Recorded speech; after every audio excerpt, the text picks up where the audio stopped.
Assalamu alaikum wa rahmatullahi wa barakatuh, dear students, and welcome in our today's video. We are talking about the certificates that we have promised you to give you in condition that you attend all the classes that we have taken in the book of characteristics of the Prophet Muhammad sallallahu alaihi wasallam for the Imam Al-Tirmidhi, Kitab al-Shama'il al-Muhammadiyya, Imam Al-Tirmidhi rahimahullah, may Allah be pleased with him. And as we have finished this course, and we have finished all the classes, and we read all the book of the characteristics of the Prophet Muhammad sallallahu alaihi wasallam. So as we promised you that you were gonna take the certificates or the SANAD of listening to this book that talks about the characteristics of the Prophet Muhammad sallallahu alaihi wasallam. Sorry for being late. I was busy the previous days and actually previous months. And today I'm going to give you the Sanad, and I'm going to talk about the Sanad itself. So Abdullah ibn Mubarak, he's one of the scholars of Hadith and Fiqh also. He said, "Al-Isnadu min ad-din. ولولا الإسناد لتحدث ما شاء من شاء عفوا بما شاء." It says that Abdullah ibn Mubarak, may Allah have mercy on his soul, he said that the Isnad from the religion, and we said that the isnad is the chain of the narrators. So if you want to talk about the narrators, as we said, that there is a hadith here, and this is a paragraph of the hadith, or the we say the matn al-hadith, because a hadith is consisted of two parts. This is the first part, number one, and number two is the hadith itself, the paragraph.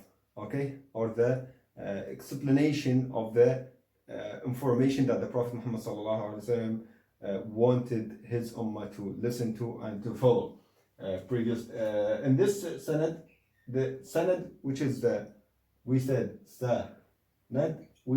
the chain of narrators who revealed these information or this hadith from the Prophet Muhammad sallallahu alaihi wasallam to us, or to the author of this book. For example, our book is Characteristics of the Prophet Muhammad sallallahu alaihi wasallam. So we have like maybe for example 3 or 4 or 5 or 6, whatever the case might be. Each hadith, it has its own chain of narrators. It depends on the hadith itself. So the first one, like for example, sometimes there is a Sahabi, or maybe a female or a male. Sometimes Aisha, may Allah be pleased with her, she was narrating some of the hadiths, Fatima radiallahu anha, and other Sahaba, males Sahaba, who were narrating the hadith from one to one. So as we said that we said like the Prophet Muhammad sallallahu alaihi wasallam, maybe he said something, then one of the Sahaba took this hadith from he listened or he saw, because we said that the hadith is not necessarily a speech of the Prophet Muhammad sallallahu alaihi wasallam. Sometimes the acts of the Prophet Muhammad sallallahu alaihi wasallam, sometimes the description of the Prophet Muhammad sallallahu alaihi wasallam. This is why in Al-Shama'il al-Muhammadiyya we have sometimes, as you have seen, that we have some descriptions of the Prophet Muhammad sallallahu alaihi wasallam. The Prophet Muhammad sallallahu alaihi wasallam, for example, he did not say that he has a long hair, for example. He said the companions themselves, they were describing the Prophet Muhammad sallallahu alaihi wasallam. So also this is called the hadith, in fact. So this is why I said the Prophet Muhammad sallallahu alaihi wasallam, for example, he had a long hair that touches his mankib. Okay, so then one of the Sahaba, he mentioned that, then again someone listened or heard that from him, and then again another man, okay, then another man, then to the Imam Al-Tirmidhi, okay, and he made a book, okay, and he mentioned this in his book, and he made that book, gave it a title, the Al-Shama'il al-Muhammadiyya. Now we ourselves, this hadith has finished. Now we are not the narrators of the hadith. Okay, we are just listening to the hadith that already revealed by the companions of the Prophet Muhammad sallallahu alaihi wasallam. Okay, they conveyed this message to the others, generations by generations, until it reached to the Imam, like Al-Bukhari, Muslim, Al-Tirmidhi in our case, and that's it. No one will say like all the hadith science that now finished, and all the hadiths of the Prophet Muhammad sallallahu alaihi wasallam now it is compiled. So someone might say, what is the benefit of this sanad? What should I do with this sanad? Because in the previous ages, they were saying that I have this hadith and I will reveal or convey this hadith to the others. I will convey this hadith to the others. So I have to mention the chain of narrators, the SANAD, which is a kind of like a certification or approval that what I'm saying is correct, because I'm mentioning who said this to me. And nowadays, like for example, we have social media, for example. I want to make this close to your minds. Like social media, we get information from the social media, from the WhatsApp, from YouTube, or whatever the case might be, from the other Instagram and all these things. You get some piece of information. Then afterwards, some of us, they are forwarding this information directly to the others. I myself, as a audience for this kind of information, I need to filter this information from where it came, from where did you get this information? Me myself, I'm talking about myself. Sometimes this causes me problems with my friends, because sometimes, or many times, let's say, when I get some information from someone, especially if it's like critical information, or information relates to the public or to the countries, or related to, like for example, the COVID-19. You remember all the misconceptions and all the rumors that we have heard at the beginning of this pandemic. I was always asking, from where did you get this information? So my friends, they were telling me someone forwarded to me, and I'm telling him, who did forward this to you? And can you please tell me from what is the source? WHO or like I don't know, like American scientists or something like that? Just tell me who gave you this information. Because I want something I can rely on, or I can depend on, and I can say that this piece of information is right. So, and some of the people, they think that it's kind of like exaggeration from me. Just take it as it is, because all the people, they are rolling this information, and it should be like authentic information. It's not necessarily because it came from like media, or this channel or that channel, even if it is like, let's say, a famous channel, because sometimes rumors comes through all these people. They're like us, you know, the journalists, or those people who are reporters, who are conveying this information just like us. Okay, they are people, and maybe that's sometimes they get this information from different kind of sources. They want to have like a breaking news, and they just pass this information to the audience, or to the listeners. So this is why these people, they were not accepting the hadith, and they were not accepting that the Prophet Muhammad ﷺ said. It's just like that, the Prophet Muhammad ﷺ said, they will not accept these things.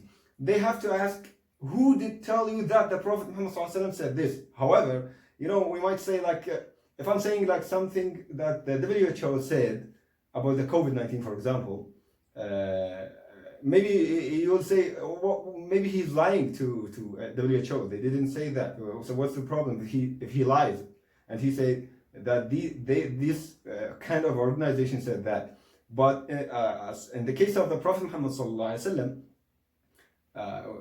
someone can like say it is not acceptable, or it's far from having rumors to be said about the Prophet Muhammad sallallahu alaihi wasallam. Like, I don't expect someone to lie and say that this lie is said by the Prophet Muhammad sallallahu alaihi wasallam. Like, if he's saying that the Prophet Muhammad said so and so, and he said that the Prophet himself sallallahu alaihi wasallam, he said that, we cannot expect people to say that. However, there are some people who said that. They said like, the Prophet Muhammad sallallahu alaihi wasallam said so and so, and the Prophet Muhammad sallallahu alaihi wasallam did not say. And sometimes some people, they did not do that deliberately. They just heard this information, and they convey it or pass it to the other generations or to the other people, and having in their minds that these information are right without filtration. And you know, I know I'm not saying that those people who are conveying this, or who are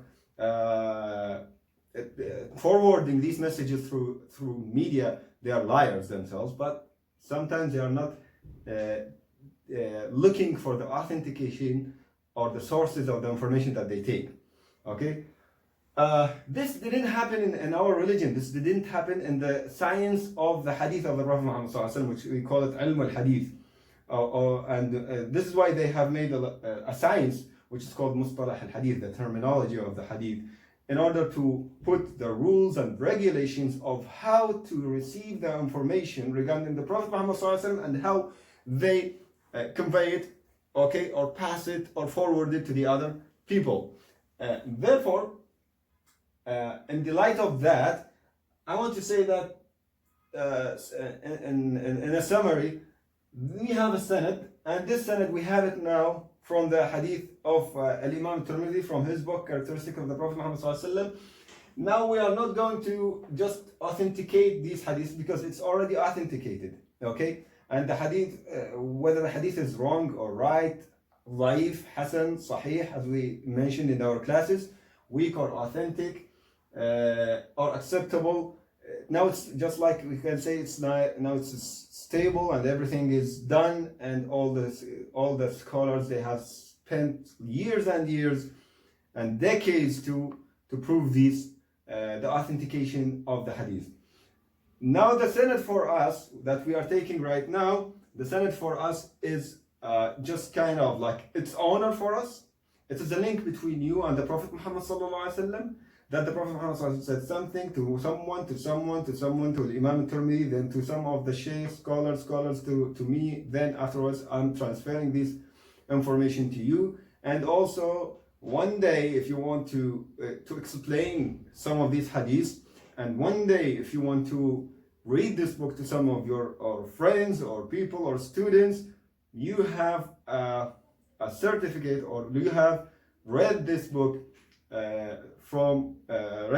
because you have listened to this book and its commentary from someone who is already having a certificate or sanad from this book. And also we know that there is just like a parable or motto that scholars say, that if someone has taken the book as his teacher, then he will have more mistakes than let's say righteousness or right things. Like if we say that من كان شيخه كتابه كثر خطأه وقل صوابه. If your sheikh is your book, that means you are only reading from the book, and you're taking your information from the book itself without guidance, without having a teacher or tutor or something like that, then you might have more mistakes than rightness. Okay, this is why this sanad is kind of like let's say strengthens your situation when you want to pass this information. Okay, so in our case, in the sanad that we have now, I have this sanad. I took this book. You will read it. I have mentioned the sanad or the chain of narrators in Arabic, and I will pass these certificates in Arabic, and I will mention your names in English, as some of you are not non-Arabs, so it's according to your name written in the passport. This is what I have asked you, and you sent to me. This book is taken by my sheikhs who I listen to them. I will not mention all the sanad. You will take these certificates, you read it, and you can. It's just only the names of the scholars who heard this hadith from the Imam Al-Tirmidhi to me. Then I'm passing this information to you. Thank you very much, dear students. May Allah subhanahu wa ta'ala have blessings on you. May Allah subhanahu wa ta'ala give you the right guidance. May Allah subhanahu wa ta'ala make you models for the people and give you righteousness, and you convey or transfer the information that we have taken from this book and the commentary on this book to the other people, having the intention that you get the reward from Allah subhanahu wa ta'ala, and to enhance the morals of your community. Okay, thank you very much. Wassalamu alaikum wa rahmatullahi wa barakatuh.